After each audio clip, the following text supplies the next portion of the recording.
Hello and welcome, this is Upbeat Reviews reviewing movies, games, and experiences. Today's review is Street Fighter 4, available through retail for the PS3 and Xbox 360, and on Steam for the PC.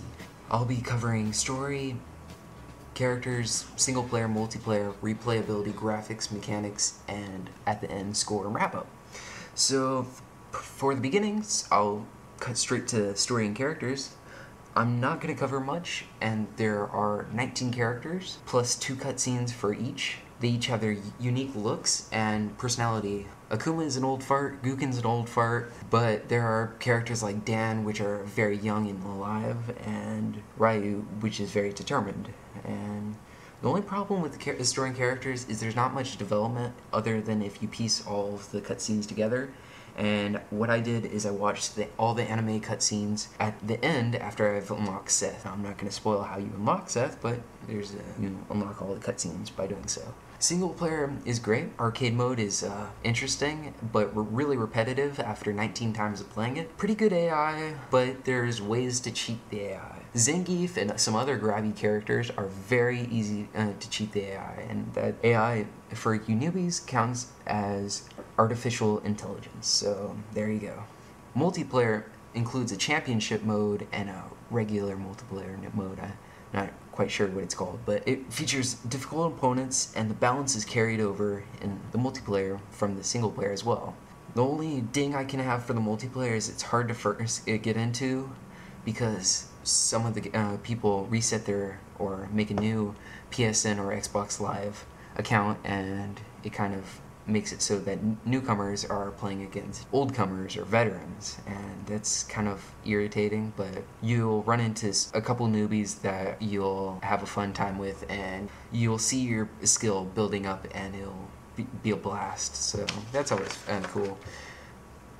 Next subject is replayability. I'm going to keep this short. There's multiplayer, which is always nice.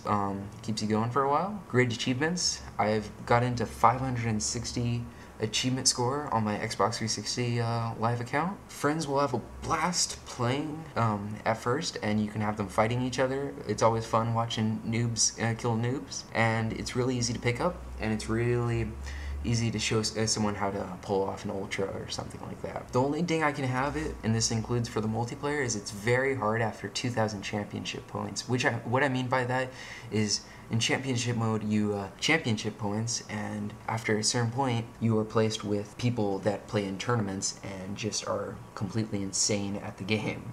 So that's always weird and interesting, but eventually you'll have the same thing where you'll find people that are great to play with and great to practice your skills. Graphics and mechanics is my next topic.